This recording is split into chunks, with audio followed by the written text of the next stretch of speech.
Hey everyone, this is Nikachu, and I am here for the Sideboard Guide. The Sideboard Guide everyone wants to know about, the Grand Prix Vancouver list Sideboard Guide. So that's what we're going to look at for March. I think in an open event, this is still what I would play. You certainly could move the Tectonic Edges into the Seize Claim route to make your Death Shadow matchup a little bit better, but on the whole, this deck is very balanced, very good against Control, very good against Tron, Red-Green Valakut, a lot of matchups that we struggle against. So yeah, I still like this list, and we're going to look at this list in my next series. So if you don't know, I ran 12 Islands, 4 Mutavault, 2 Cavernous Souls, a Minamo, and an Aboro. We definitely want Minamo back in the deck now that we're playing with Vendilion Clique, because it is legendary, and unlike Kira, who would just counter the ability, we actually can use that with Vendilion Clique. Isn't that neat? I haven't done that yet. That would have been wonderful to see on camera. Attack with that Clique, untap it, block. Got him. So yeah, we got Minamo back in the deck. We're still playing with 2 Cavernous Souls. Some people ask me, do I need the Cavernous Souls? What kind of replacements could I use? You could just use Islands. That is totally fine. If you want to use Islands or Wanderwine Hub, perfectly fine. I just have Cavernous Souls because there's a lot of Grixis control going on, and I really hate... While the deck still functions pretty well off of just Aether Vial and counter spells, it's just much more convenient to play my creatures into a Cryptic Command or Spell Snare or anything like that we're going to even still see in post-board games against Grixis control. Stock stuff: 4 Curse Catcher, 4 Silvergill Adept, 4 Lord of Atlantis, Master of the Pearl Trident, 3 Harbinger of the Tides, and a Tidebinder Mage, because in this metagame, I faced a lot of Burn and Bushwhacker Zoo. I knew Jund was coming back, and I knew Death Shadow, the new Death Shadow Jund deck is totally on my radar. Tarmogoyf, we need to deal with you. And Tidebinder Mage does a great job against Tarmogoyf. So I needed 3 Tidebinder Mages in the 75. I really wanted 3 Tidebinder Mages in the 75. So I stuck 2 in the sideboard. There wasn't enough room to put a third one in the sideboard. In theory, I could have had a Relic as a singleton in the main deck, but I preferred the Tidebinder Mage because I felt like against the creature aggressive decks, I really needed help in game, a little bit more help in game 1 than I would against, say, Control. Control might end up just mopping the floor with my face in game 1, but I can make up with it big time in games 2 and 3. So we snuck a Tidebinder in the main, which was a bit of a surprise to some of my opponents at the Grand Prix. Main deck, Tidebinder Mage. Tidebinder in the main. Oh, you got Tidebinder in the main deck. Okay, whatever. So, 3 Marrow Reejerey.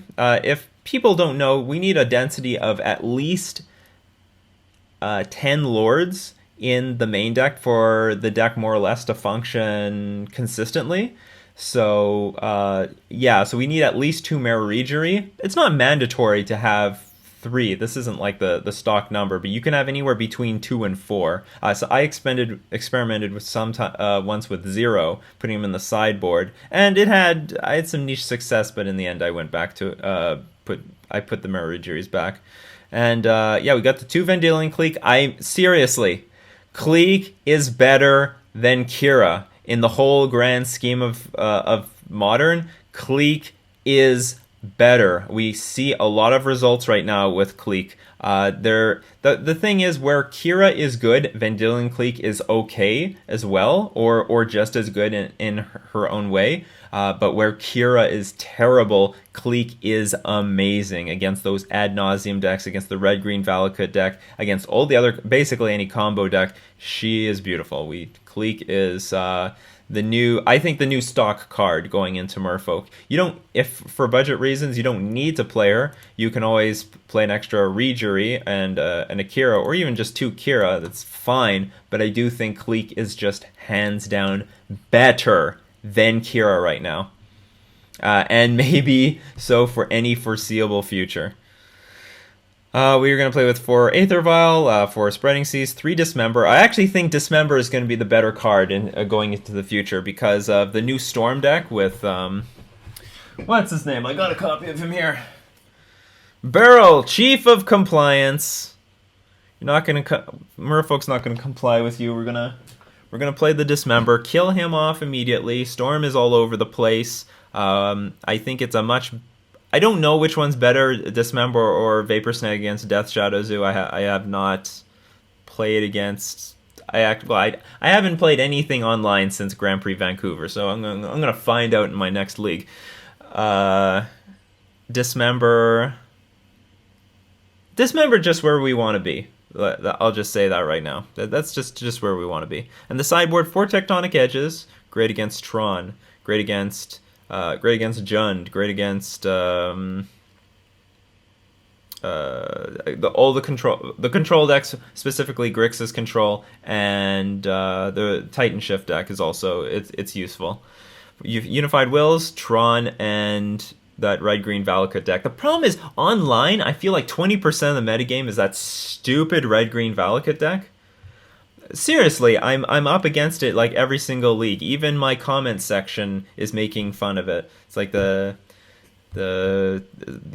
obligate we always have a match against that stupid deck.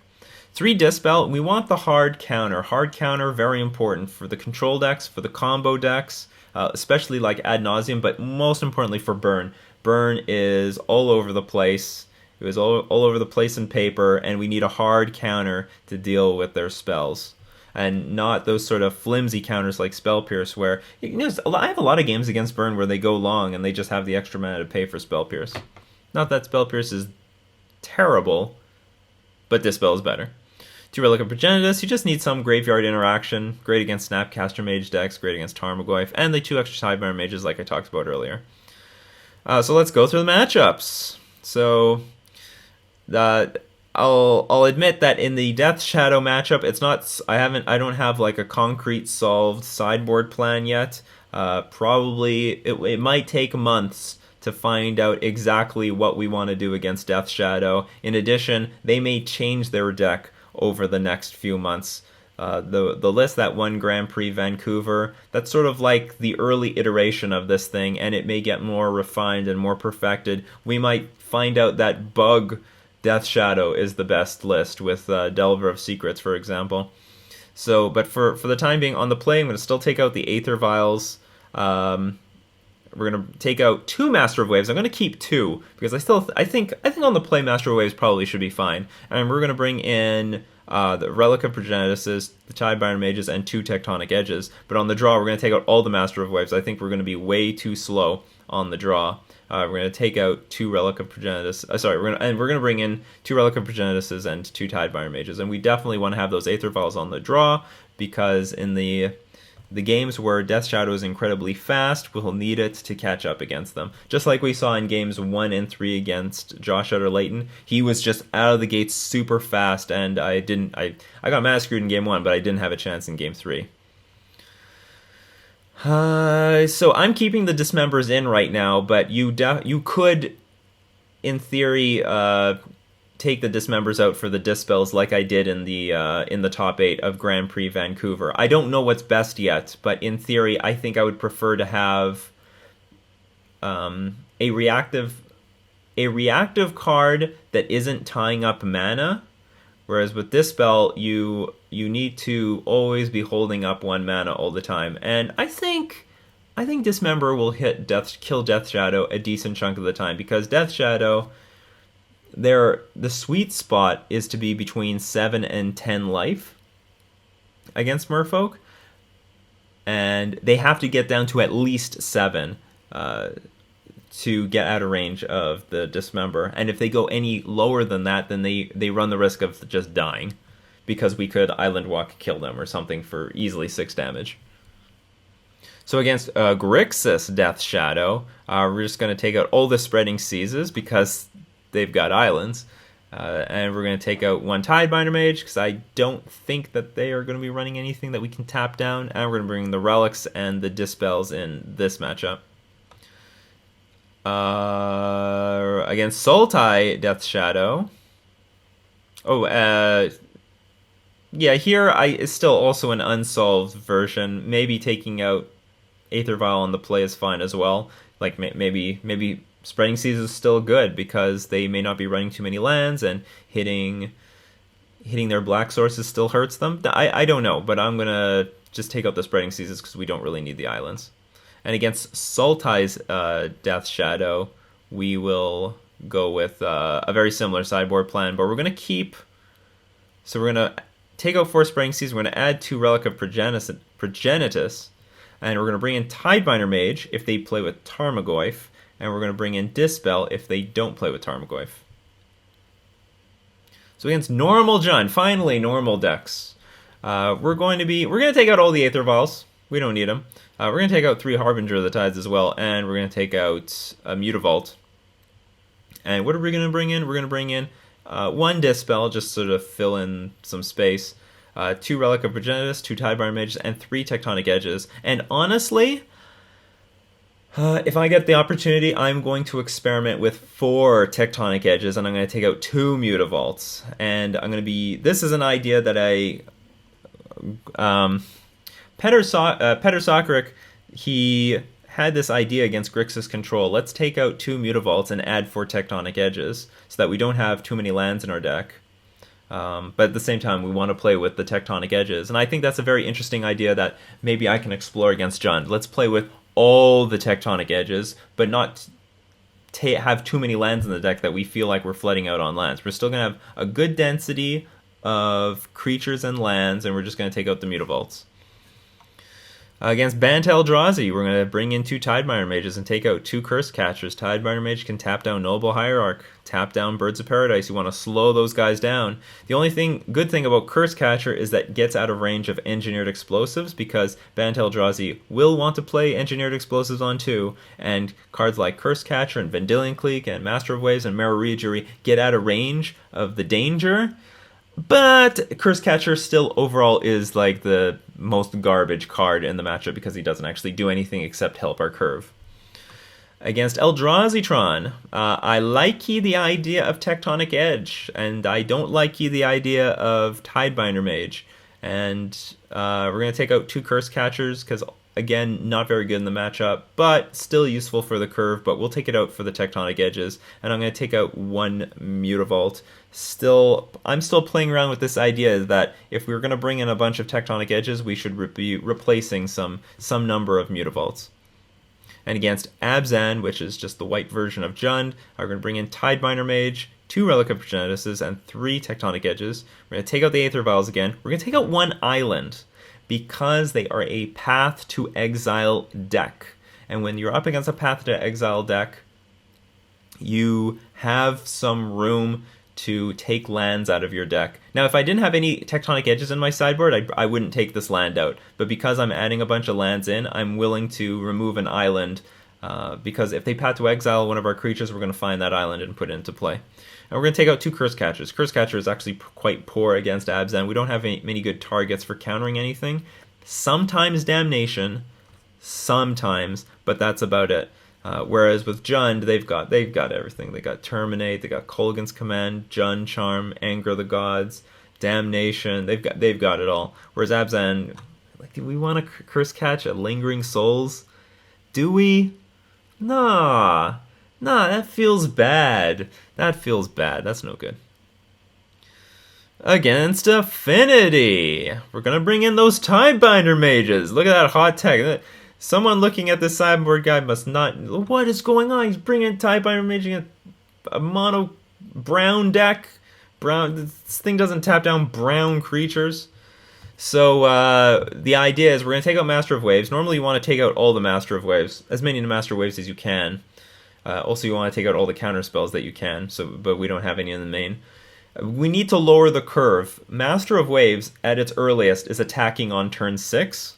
You know, you think about it, like, we don't have enough lands in our deck to reliably curve out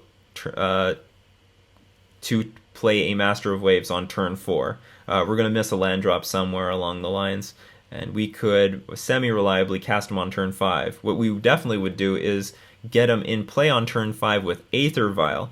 Aether Vial on turn 1 would be set at 0, but by turn 5 would be at 4 counters. So the point is, Master Waves attacks with all his tokens by turn 6.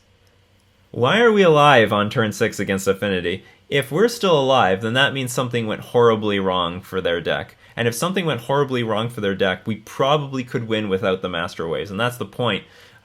There's a lot of games that I have where they're super, super aggressive. They're super, super aggressive, and I've got all these Master Waves in my hand, and I just die before I have any chance of casting them.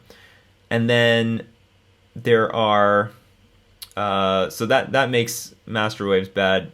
But let's look at the game where they have like a really slow start. And again, I have these Master Waves stuck in my hand, but if I had just some random 2-drops to play, I could kill Affinity. But I've got these Master Waves stuck in my hand, and I can't take advantage of their slow, poor start, and I just slowly get killed by these Signal Pests and then lose because my hand was too clunky. So we're just lowering the curve, that's the point. We're just lowering the curve. Against Burn, we need those Dispels, we need those Tidebinder Mages, tapping down Goblin Guide, Swift Spear, even the Eidolon, I don't care. Dispel hits almost everything in their deck, except Rift Bolt. That's a sorcery. What else?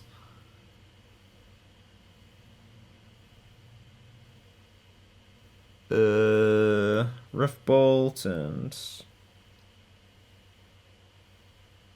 Is that what I'm thinking? Rift Bolt, or there's one of them I'm missing. There's like 2 sorcery spells, but just keep that in mind. Yeah, whatever. We're taking out Dismember because it deals damage to us, and we're taking out 2 Mirror He's just a more expensive lord, and you're just going to get burned by him pretty badly. I really like the idea of Vendilion Clique because I can keep all my mana open, which could prevent, for example, things like Atarka's Command, because they want to play around counterspells. So at the end of their turn, I think Clique in this matchup, you want to play it at the end of their turn, not at their draw step. At the end of their turn, you can Clique yourself, you could Clique them, play with Perfect Information, which would be nice. But it's a card that we can play, keep a lot of mana open, which is what you want to have against Burn, because when you tap out, they're just going to Searing Blaze the first damn thing that they see. And yeah, that's about it. Against Death and Taxes, we're going to bring in some Tidebinder Mages, and we're going to take out some Curse Catchers. This may not be what you want to do against all Death and Taxes decks. There's the green-white one, which plays with Noble Hierarch, and some other green cards. I don't have Eldrazi Taxes. Do I have Eldrazi Taxes here? I might have forgotten it. You're going to have to wait next time for Eldrazi Taxes. But Eldrazi Taxes usually... to give it quickly, on the play, I take out Aether Vials, I add the Tectonic Edges. On the draw, I just take out the Tectonic Edges, bring back in the Aether Vials. I'll try to update this list with Eldrazi Taxes, because I think that's a common enough matchup that it's worth putting in here. Against Merfolk, we're going to take out 2 Spreading Seizes and bring in 2 Tidebinder Mages. You have some option of leaving all the Spreading Seizes in if people are playing with a lot of non-basic lands. Because Merfolk has just shot up in popularity. It's being played everywhere. I'm not personally going to move into the non-basic land route yet, but I like my maxes have 10 non-basic lands, and that's about it, and I won't go below that. But there are a lot of people that go like they just have as many as they can. They have like 7 islands and then 12 non-basics in their deck. So you need Island Walk, and if you need Island Walk, you just keep the Spreading Seizes in your deck. If they're playing with a lot of islands, then play with the Tide. Bring in the Tidebinder Mages. You want those extra creatures. Against Red-Green Tron, bring in Unified Will, the Tectonic Edge. Get rid of that Master Waves. Get rid of the Dismembers. They can't kill anything. And get rid of that Tidebinder Mage. He's pretty useless. Now, against... be mindful if your opponent is playing green-white or green-black Tron. They play with some instants, like the green-white version plays with Blessed Alliance. Path to Exile. The green-black version plays with black. I've seen just random black removal spells, like not Victim of Night, but I don't remember. Like Doomblade. And I believe they play Fatal Push, but I could be mistaken. But I know they play instants. In addition to playing Collective Brutality.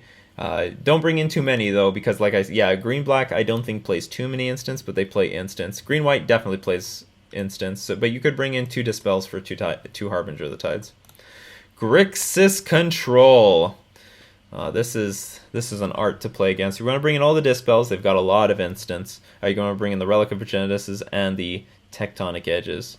You're going to want to take out one Dismember. Leave two in. Is it Staticaster? Is a beating. And it is convenient to just dismember a Tasigur when you get the opportunity and not have to try to get play around Island Walk or some try to use Island Walk and play around removal spells. That's really annoying. Take out the Tidebinder Mage. It's not good for anything except tapping down maybe an Is It Staticaster. I don't like Harbinger of the Tides.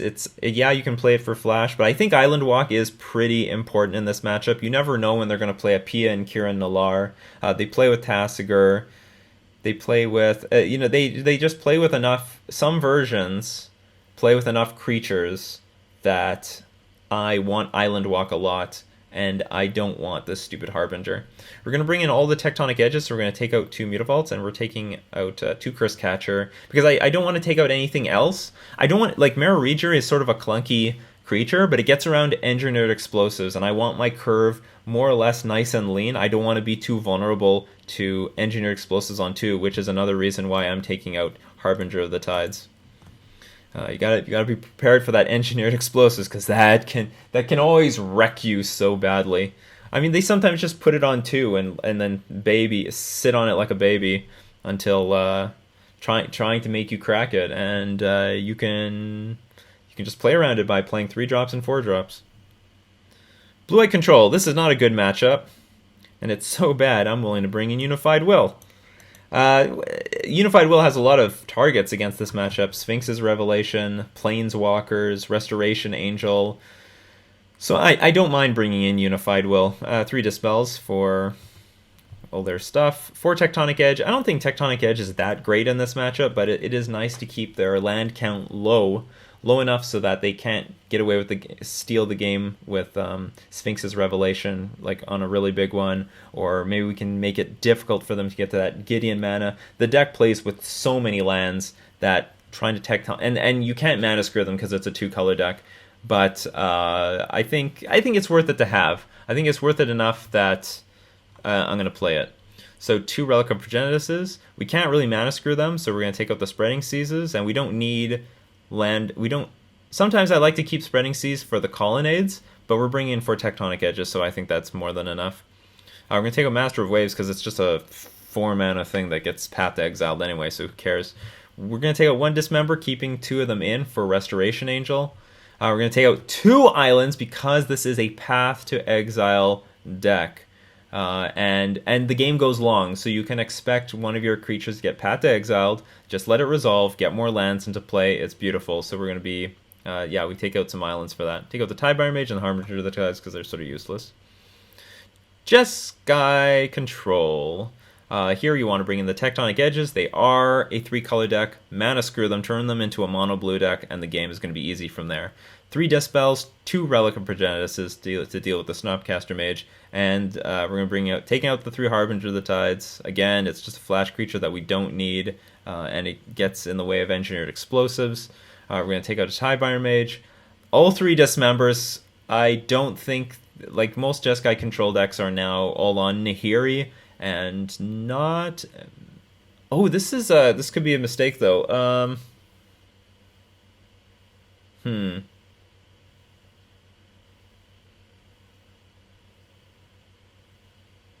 I think I have to have a copycat list here. I'm going to add a copycat list because against Jeskai copycats, you probably do want Dismembers because you need something to interact with the Felidar Guardian. And we do not have that here. So I'll throw that in as well, somewhere. Along with, we need copycat. Make no mistake, that deck is now in Modern. And the Eldrazi and taxes.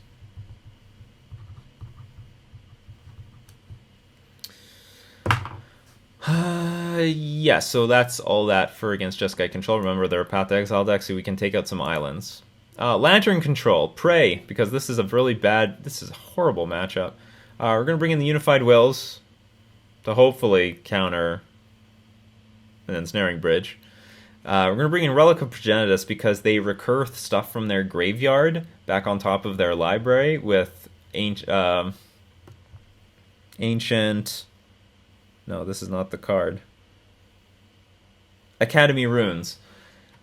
In addition to that, we could, if we see the top card of our library and we want it, and our opponent tries to mill it off the top of our library, we could, in response, crack Relic to draw it immediately. And we'll bring in one Tectonic Edge to fill in the curve. And we're taking out 3 Dismembers because it has no targets as far as I'm concerned. Sometimes Spell Skype, but that's basically it. It's not worth it. And all the Master of Waves because it's really slow. Bring to Light Scape Shift. 4 Tectonic Edges because if they can't hit 8 lands, they're not going to kill us. 3 Dispel. Counters enough stuff like Cryptic Command, Lightning Bolt, Electrolyze. 4 Unified Will. Counters all their combo pieces. And I don't think they're enough of a control deck to really exploit the fact that we're playing with Unified Will. They have just too many combo cards and cards to find their combo that I don't think we're going to get blown out by using Unified Will. We're going to take out Spreading Seas, but it might be playable against the Bring to Light version because the less colors they have available to them, the weaker Bring to Light gets. But I've never actually experimented with playing with Spreading Seas. It was just always the go-to card to get rid of. And it's hard to tell if it's actually good because I smash Bring to Light Scape Shift anyway. Take out 3 Harbinger of the Tides. It's just not something we want in this matchup. Same thing with Tidebinder and same thing with Dismember. Red-Green Valakut / Titan Shift. We're going to bring in all the Tectonic Edges, keep their land count low, try to prevent them from playing that Primeval Titan. Although I'll have to admit, it's not that strong in this matchup. I mean, like everything, like 50 of their 60 cards is just lands or stuff that finds lands. 2 Dispel to counter Summoner's Pact and Lightning Bolt. Unified Will that can counter Summoner's Pact. I mean, it can counter any combo piece, for example.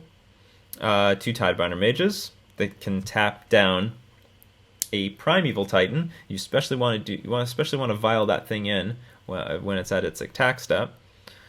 We're going to take out Harbinger of the Tides because it's no good. Take out 2 Master of Waves because he's just a bit expensive, but I don't mind having Master of Waves. Just remember that the Valakut the Molten Pinnacle, it deals damage, but it's a colorless land that can deal damage to Master of Waves. Master of Waves is not invincible against Valakut the Molten Pinnacle. Take out Dismember because it has no targets, and Spreading Seas because I believe it's just weak. Against Dredge, we're going to bring in Relic, we're going to bring in Tidebinder Mage, and we're going to take out 3 Dismember and 1 Vendilion Clique. Vendilion Clique, I wish I could take out the last one.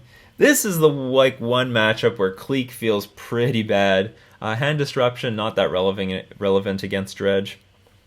I don't know, maybe you can steal a life from the loam. That might be sort of relevant. But in the grand scheme of things, they're working with their graveyard, not with their hand. And it gets brickwalled by Necromoeba. Pretty bad. Feels pretty bad. And unfortunately, I just don't have... Maybe this could be a Tectonic Edge. Maybe this could be a Tectonic Edge. I mean, at the very least, we can clique ourselves to help cycle cards. Or find something that we might really need. Against Abzan Company, we're going to bring in Tidebinder Mage, we're going to bring in Relic, and we're going to bring in the Dispels. We're going to take out Master of Waves because Abzan Company always runs the risk of going off, so you don't really want to tap out. And at the same time, Master of Waves is a decent chunk expensive, and Curse Catcher is just a little... Like, sometimes it slows them down from playing Collected Company, but not really. It just feels a bit too weak in this matchup. Ad Nauseam, I felt like my Ad Nauseam matchup is very good with this configuration because 7 hard counter spells, Unified Will and Dismember, that's pretty strong. Plus we have the Vendilion Cliques. Or Clicks. The Clicks! I'm going to try to call it the Click. We're going to take out 3 Dismember. We're not killing Laboratory Maniac. Yeah, that's not happening. And Master of Waves is just not relevant. Remember, we're keeping Spreading Seas in the deck because they've got this sort of... They have this land Boseiju where they can make instants and sorceries. They cast off this land uncounterable. So that's why we keep Spreading Seas in the deck. Occasionally, you can even mana screw your opponent. Ad Nauseam really depends on black mana. So if they've got this was relevant at Grand Prix Vancouver. My opponent played an Urborg, and everything was a swamp. So I spreading seized his Urborg, and then he was really shut off black mana. And then I spreading seized his City of Brass, and then he had no black mana. Ha! Try to cast that ad nauseum now. Okay, Reanimator. We're going to bring in Unified Will, 3 Dispels, 2 Relic of Progenitus's. We're going to Tidebinder Mage, 3 Dispel. We're going to take. So yeah, we're taking out the Tidebinder Mage. Not really that relevant. Dismember is not killing anything. We're going to take out all the Spreading Seizes, and we're going to only take out 1 Master of Waves. Why would we have so many Master of Waves in a powerful combo deck?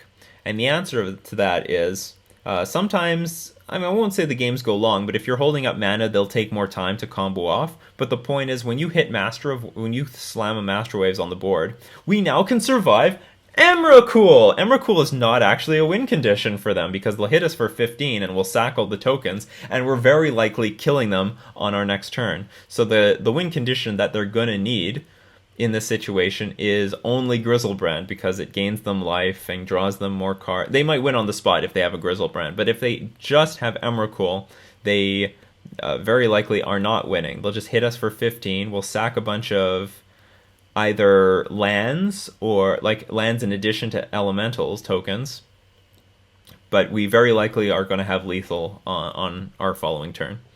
Against Blue Red Storm, very popular right now. We're going to bring in the Unified Wills, the Dispels, the Relics. Relic of Progenitus, great at interacting with Past in Flames. Take out Spreading Seas, that card is useless. 3 Harbinger of the Tides, not useful either. 1 Tidebinder Mage and 1 Master of Waves. Master of Waves, if you're playing this matchup properly, and I do have a Know Your Enemy series where I went over Storm. If you're holding up a lot of mana, we pass the turn a lot because they're always afraid of getting blown out by counter spells when they try to go off. Because like playing Ritual into, say, Gifts Ungiven, and then you counter it, that's going to feel really bad because they just got like 4 for 1. So if you keep passing the turn, we are going to get to the point where we can cast Master of Waves, and that's important because there might come a point where we need to just put something on the board and try to win next turn. Most importantly, they might bring in Empty the Warrens, where they're going to put a bunch of tokens on the board, and we can stabilize the board quite comfortably with Master of Waves. Master of Waves, sometimes we get lucky and we can just play it and have a bunch of tokens. And then even if they play Anger the Gods, that's fine, because Master of Waves has protection from red, and in addition with Mutavault, it can be enough to win the game anyway. So we're up against, look at Amulet Titan. Amulet Titan, we want, I don't know exactly what we want. I haven't played this matchup in more or less years. I mean, I played against it, I don't know, two or three times in the last, since Summer Bloom got banned. And not sure what we want, but I remember in the Poor Folk series, Tectonic Edge looked pretty good there. So we're going to bring in some Tectonic Edges. We're going to bring in Tidebinder Mage, because this is a really good matchup where you can lock down the Primeval Titan with Tidebinder Mage. Certainly they might have, like, for example, okay, so let's say they play Primeval Titan, and